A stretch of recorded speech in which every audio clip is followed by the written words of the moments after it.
यही भावना। जिनके अंदर जो भावना है भगवान के प्रति, भगवान उसी रूप में उनको दर्शन दे रहे हैं। भक्तगण क्या कहते हैं? उजाड़ दे मेरे दिल की दुनिया, सुखों को मेरे तबाह कर दे, मगर मेरी ख्वाहिश बस यही है कि मुझ पे अपनी निगाह कर दे। बोले भक्त वत्सल भगवान की। कंस के जो चाणूर मुष्टिक सल तो सल थे, भगवान को कहा, रे बच्चे चला जा, तू बड़ा सुंदर है, हम तुझे मारना नहीं चाहते हैं। लेकिन दाऊ जी भड़के और अपना हल मूसल लेकर के पिटाई प्रारंभ कर दी। चाणूर भगवान से भिड़ गया और सल तो सल बलराम जी से भिड़ गए। सबको कुछ ही क्षणों में गोविंदाय नमो नमः कर दिया। और उसके बाद कंस के सिंहासन पर उछल करके भगवान श्याम सुंदर चढ़ गए और अपने मामा को कहा, कहो मामा, हमारी माँ को तो हम माँ कहते हैं और तुमको माँ माँ कहते हैं। दो माँ का प्यार तुमसे मिलना था और तुम तो दुश्मन से भी बड़े निकले। तुरंत केस पकड़े और उठा करके भूमि पर पटक दिया। बोले कंसमर्दन भगवान की जय। भगवान ने कंस का वध किया और अपने नाना उग्रसेन को मथुरा का राजा बनाया। यदुवंशियों को श्राप है कि आप राजा नहीं बनेंगे, इसलिए यदुवंशियों के राजा भी उग्रसेन जी ही रहते हैं। वसुदेव जी को और देवकी को कारागार से बाहर निकाला। मैया देवकी ने 11 वर्ष के बाद जब अपने पुत्र को देखा तो अपने हृदय से लगा लिया। उनके स्तन से दुग्ध की धारा बहने लगी और भगवान श्याम सुंदर उनके गले से लिपट गए। सभी एक दूसरे से मिलकर के प्रसन्न हो रहे हैं। और भगवान को वसुदेव जी ने पढ़ने के लिए उज्जैन नगरी में सांदीपनी गुरु के यहाँ भेजा। वहां से भगवान सुंदर सुंदर शिक्षाएं 64 दिनों में 64 कलाएं सीख करके आ गए। यद्यपि भगवान सब कुछ जानते हैं, परंतु दिखाने के लिए वो गुरु अवश्य बनाते हैं। इसलिए मनुष्य को स्वयं ज्ञानी नहीं बनना चाहिए। श्री रामचरितमानस में भी कहा गया है कि गुरु बिने भव निधि तरे न कोई, जे शंकर विरंच समसो होई। यानी शंकर जी के समान, ब्रह्मा जी के समान भी यदि कोई ज्ञानी है तो उसका भी उद्धार बिना गुरु के नहीं हो सकता है। और हमारे गुरु में लाख बुराइयां हो, परंतु उसने भगवान नाम हमारे कानों में दिया है, इसलिए हमको उसमें दोष नहीं देखना चाहिए। सांदीपनी जी के मरे हुए पुत्र को भगवान श्याम सुंदर वापस लाकर देते हैं और गुरुदक्षिणा देकर के वापस मथुरा नगरी में आए। तो एक दिन रात के समय भगवान रो रहे हैं। माता देवकी आती है और कहती है, लालन आप क्यों रो रहे हैं? क्या आपको कुछ खाना है, कुछ पहनना है? आप जो कहो वो हम आपको दें। लेकिन भगवान कहते हैं, मैया मैं कुछ खाने पीने के लिए नहीं रो रहा हूं, परंतु मुझे अपने ब्रज की याद आ रही है। अपनी मैया यशोदा और भगवान श्याम सुंदर के पिता जो नंद जी हैं, उनको भगवान याद कर रहे हैं। अपनी लाडली श्री राधा रानी को याद कर रहे हैं, गोपियों को याद कर रहे हैं। कह रहे हैं, मैया आप हमको 56 भोग खिलाती हो, परंतु हमको आनंद नहीं आता है। हमको आनंद अपने ब्रज में गोपियों की खट्टी छाछ में आता है। बोले भक्तवत्सल भगवान की जय हो। तब भगवान के एक सखा थे जिनका नाम उद्धव जी है। उद्धव बचपन से ही भगवान के परम भक्त हैं। भगवान ने स्वयं कहा है कि उद्धव जी जो हैं वो मुझसे अणु मात्र भी कम नहीं है। यानी साक्षात भगवान की मूर्ति ही उद्धव जी है। परम ज्ञानी, देवगुरु बृहस्पति के शिष्य, लेकिन उनमें प्रेम का अभाव है। इसलिए भगवान ने ऐसी लीला की रोने लगे। उद्धव जी ने कहा, हे प्यारे सखा, आप रोते क्यों हो? आप तो साक्षात भगवान हो, आपको रोना अच्छा नहीं लगता, शोभा नहीं देता है। भगवान ने कहा, ठीक है बच्चा, अभी तुम्हारी बुद्धि सही करते हैं। भगवान ने कहा, ठीक है उद्धव जी, मैं जिनके लिए रो रहा हूं अवश्य ही वो भी मेरे लिए रो रहे होंगे, इसलिए आप हमारी ओर से पत्र लेकर के जाओ और हमारे बाबा नंद, मैया यशोदा और हमारे ब्रजवासियों को, गोपियों को समझा करके आओ कि वो रोना छोड़ दें। श्री कृष्ण तो परमात्मा है, परमात्मा का ध्यान करो, योग लगाओ, ध्यान करो, तप करो, पूजन करो, रो मत। ऐसा कहकर के भगवान ने भेज दिया और उद्धव जी ब्रज में गए। वहां जाकर के जब नंद द्वारे पर उनका रथ खड़ा हुआ, तब उन्होंने किसी गोपी से पूछा कि नंद जी का घर कौन सा है। तब उसने बताया कि ये जो नाली है, जो इसमें बहता हुआ जल आ रहा है, जहां पर जाकर के ये जल समाप्त हो जाए, समझो वही नंद जी का घर है। बोले ऐसा क्यों, ये जल क्या है? तो बोले कि ये जल नहीं है, जब से भगवान श्याम सुंदर मथुरा गए हैं, मैया दिन रात रो रही है और उसकी आंखों के आंसू हैं, ये बह करके यमुना में जा रही है।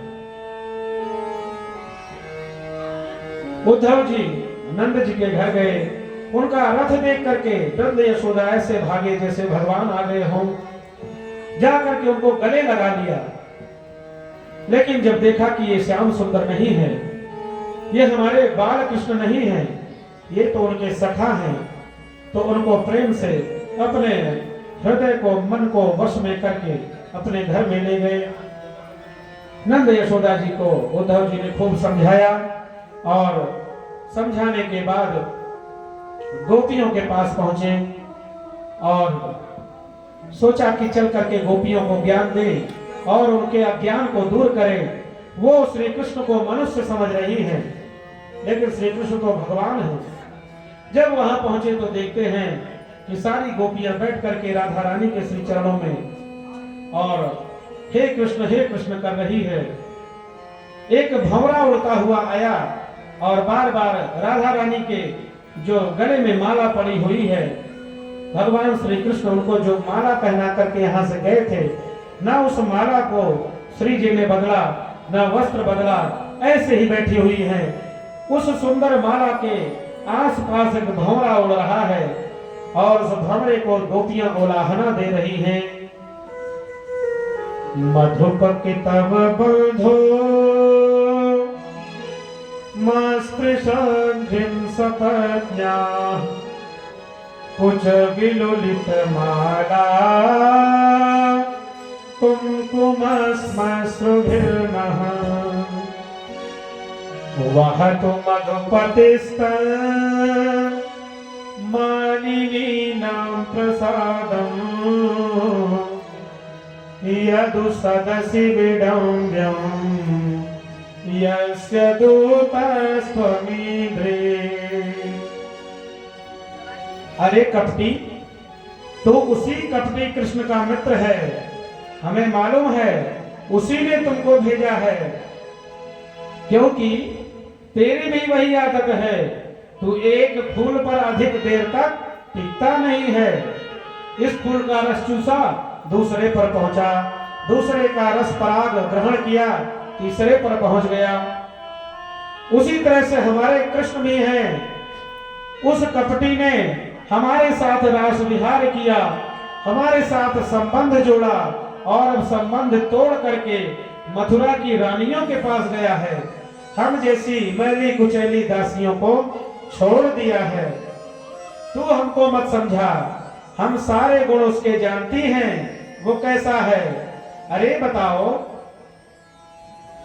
जब उसने राम अवतार लिया तो बेचारी सुकुमारी सुपर्णखा, रावण की बहन, आखिर क्या कह रही थी, क्या गलती थी? भाई आप बड़े सुंदर थे, आपको देख करके मोहित हो गई। उसने कह दिया कि तुम सम पुरुष नमो सम नारी, आप मेरे जैसे सुंदर हैं, हमसे विवाह कर लीजिए। तो मना कर देते, वापस भेज देते, लेकिन अपने भाई से कह करके साफ करवा दी।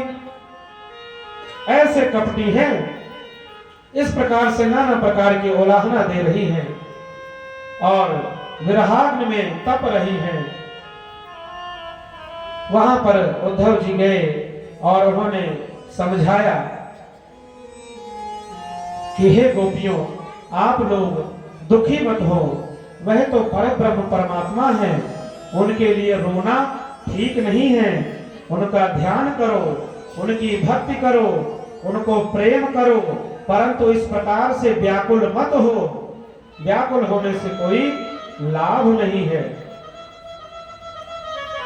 गोपियां कहती हैं कि उद्धव जी, ये प्रेम आपके समझ में नहीं आने वाला है। कितना मुश्किल है मोहब्बत की कहानी लिखना, कितना मुश्किल है मोहब्बत की कहानी लिखना, कि जैसे पानी पे हो पानी से पानी लिखना। और तुम हमें समझाते हो कि प्रेम मत करो। ये ज्ञान यहां चलने वाला नहीं है।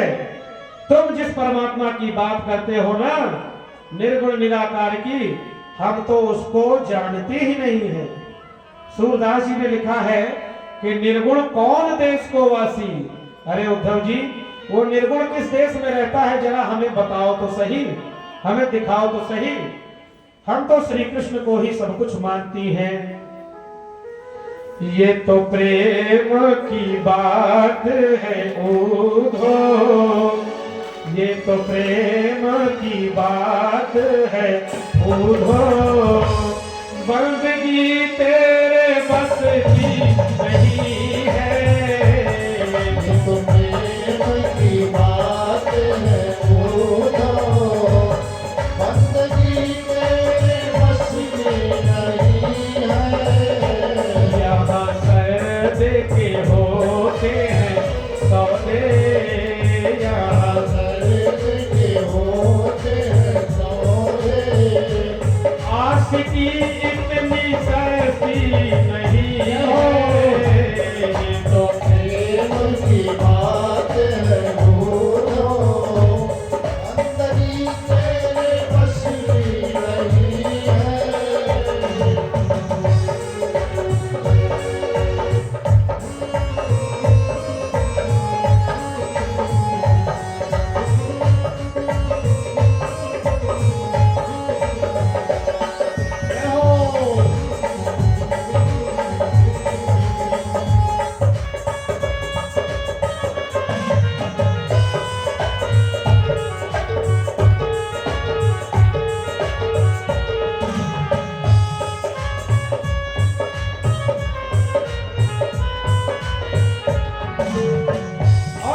कहती हैं, हे उद्धव जी, प्रेम वालों ने तब वक्त पूछा, उनकी पूजा तो सुन ले उद्धव। प्रेम वालों ने तब वक्त पूछा, हे प्यारे पूजा में सुन ले उद्धव।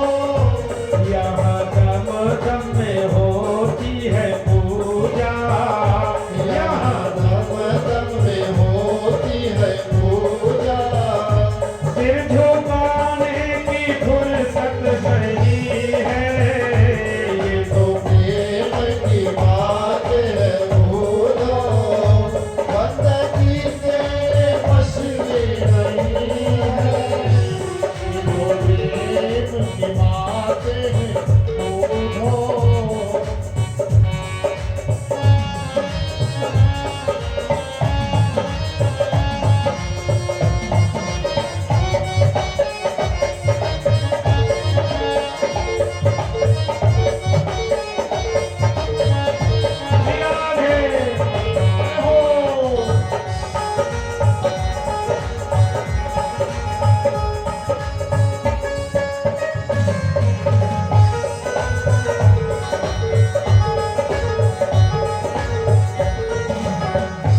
जो असल में है मस्ती में डूबे, उन्हें क्या परवाह जिंदगी की।